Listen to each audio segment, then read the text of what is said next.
Omladino naša, deco slavnih predaka, sinovi otadžbine naše. Vama se danas obraćam, vama upućujem svoj poziv, jer ste baš vi, umesto da budete oslonac, obnovioci i izgradioci zemlje svoje, učinili najviše da još bolnije zakrvave i ovako teške njene rane. Vi ste prihvatili da stanete na stranu komunista i da napadate i da provocirate nemačkog okupatora koji ubija 100 civila za jednog ubijenog Nemca. Vi ste prihvatili da s komunistima palite njive i da uništavate poljoprivredne proizvode, da oni navodno ne bi pali u ruke nemačkog okupatora. Pa šta će naroda jede kad sve to popalite? Vi ubijate domaćine, hoće da kaže Nedić, ali kao šta ćemo da vidimo, vi ubijate najbolje domaćine i najvrednije ljude, zato što neće da stanu na vašu stranu komunističku. Dalje kaže Milan Nedić, nesrećna tuđinska propaganda pomutila je vaš vid i zbunjene i obmanute gurnula vas da baš vi budete oruđe propasti naroda svoga. Zar to nije slučaj danas? Otrovana omladina evropskim vrednostima, alkoholom, drogom, kurvarstvom, nemoralom svih vrsta, gura zemlju u propast, mesto da budu generator promjena pozitivnih. Dalje kaže Milan Nedić, omladino srpska, deco otadžbine naše, vratite se zdravom razumu, srpskom razumu. Zaustavite se, stojte, ne u provaliju, ne u bezdanu koji gurate i sebe i narod svoj. Omladino, guraš i sebe i svoj narod u propast. Nije srpski narod to zaslužio od vas. Ma kako da su pakleni tuđinski uticaji koji su vam dušu razorili, koji su vam srce otrovali, koji su vam pomutili, ipak ste vi sinovi naroda srpskoga pokriveni starom slavom srpskom. I u današnjem sumraku blista ona, ta srpska slava, jače nego što to svetlost požara kojim gurnuti tuđinom vi palite svoju sopstvenu kuću, kojim zabludeli i izbezumljeni želite da spalite svoj sopstveni narod. Omladino srpska, ti pališ svoj sopstveni narod, ti pališ svoju sopstvenu kuću svojim ponašanjem. April ove godine označio je jugoslovensku sramotu, a ne srpsku. To je bila tvorevina međunarodnih kriminalaca Jugoslavije. Još je živ narod vitezova, koji su slavu svoju proneli širom Balkana, ali zapamti to, omladino naša, to nije nikad bio narod palikuća, ni narod pljačkaša, niti razbojnika, ni podmuklih ubica iz zasede. Znači vi, omladino srpska, vi ste palikući, vi ste pljačkaši, vi ste razbojnici i podmukle ubice iz zasede. To su radili komunisti sa kojima vi sarađujete i za čije interese vi ratujete. Isto kao danas. Omladina se bavi prodajom droge, bavi se kockom, bave se raznim prljavim poslovima za međunarodne kriminalce koji ovde kontrolišu sve tokove. Na sve moguće načine rade na razaranju države. Oni koji bi trebali da budu generator. Sastavljaju se na jednu ili na drugu stranu navijačke grupe koji se bore za prevlast u državi, odnosno bore se za to ko će finansijska sredstva koje upumpava okupator da troši i da deli. Dalje kaže Milan Nedić, kroz čitavih 13 stoleća oreol viteštva osvetljavao je put srpskog naroda. Ne daj, ne dozvoli omladino srpska da te sa toga svetlog puta zlokobni tuđinski glasovi odvuku ne samo u propast, nego i u novu sramotu. Nemoj da slušaš to što pričaju strani mediji i ti belosvetski lažovi. Nemoj da prihvataš tu kulturu, kako je govorio vladika Nikola Velimirović, 3 evropske pošasti, evropska nauka, evropska kultura i evropska religija. Evropska nauka, darvinizam, da smo potomci majmuna, evropska kultura, kultura svih oblika perverzija i nemorala i destrukcije, evropska religija, idolopoklonstvo, sujeverje, verovanje u demone. Dalje, svetao je častan i junački bio uvek put srpskog naroda i takav mora ostati. Ko sa njega skrene, otpadnik je izdajnike svoga naroda. Ne gledaj ni levo ni desno, omladino srpska, gledaj samo na velike svoje pretke, koji su se borili da spašavaju ljudske živote.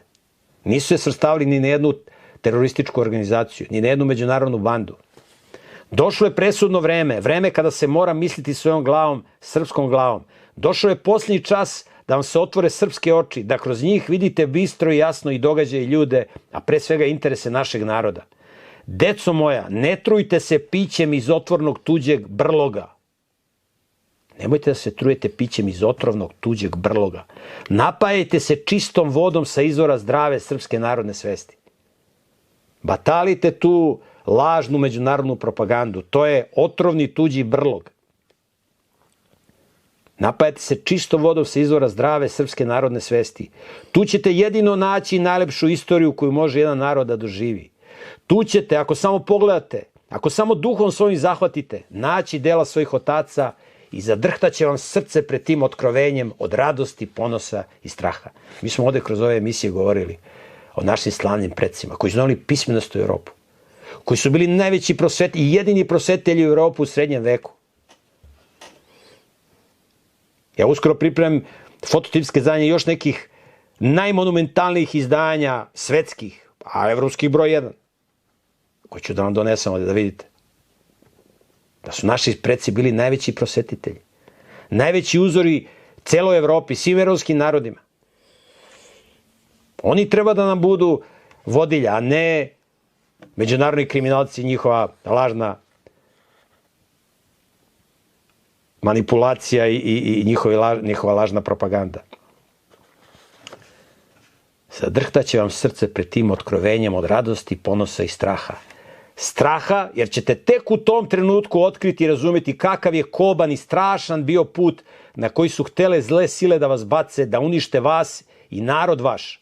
Taj put na koji su oni hteli da vas gurnu nije put časti. To nije put junaštva, jer junaštva nema bez viteštva. Na tom putu nema pobede. To je put koji vodi samo na zgarište i groblje. Neslavna zgarišta i neslavna groblja. Ginućete za tuđe interese. Omladino srpska, neka u tvojim mladim srcima zakuca opet onaj herojski viteški otkucaj kojim je kucalo srce srpskog naroda kroz vekove. Neka u tebi živi uvek samo duša naših praotaca i onda nikad nećeš krenuti sa pravog narodnog puta. Njime pođi danas već, omladino, poslednja vero naša. Budućnost ovog naroda i svakog naroda su mladi ljudi. A ne penzioneri, kao što se misli. I u njih se najviše ulaže. Tako je. Nego omladina, mladi ljudi koji se uništavaju i razaraju na sve moguće načine.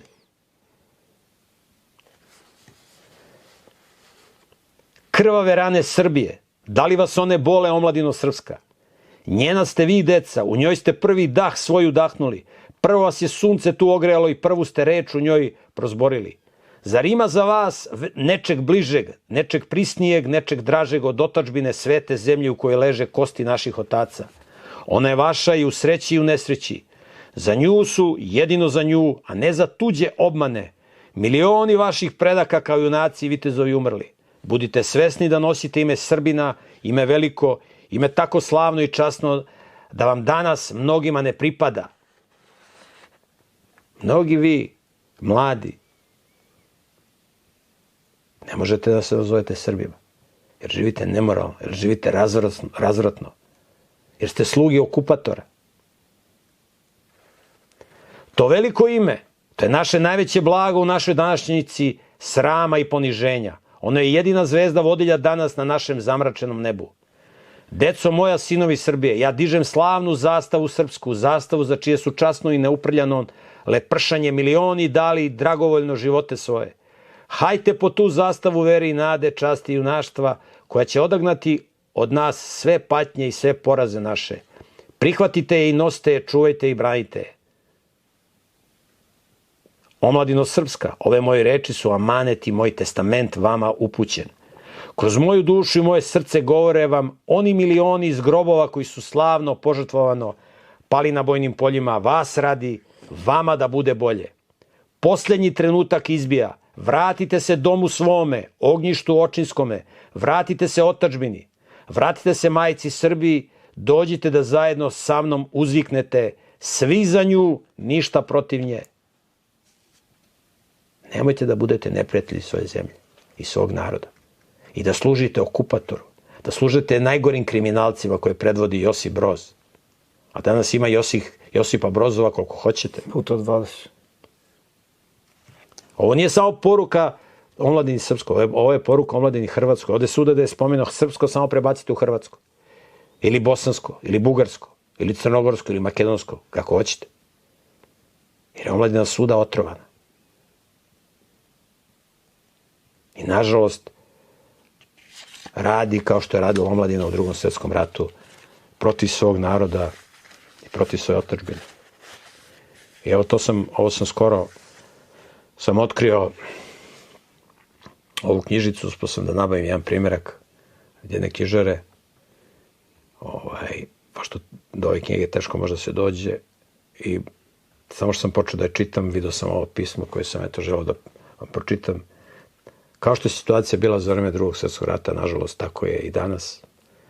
Tako da nadam se da će neko razumeti ovu poruku koju sam pročitao i vidjeti koliko je stanje identično sa onom za vreme Drugog svjetskog rata.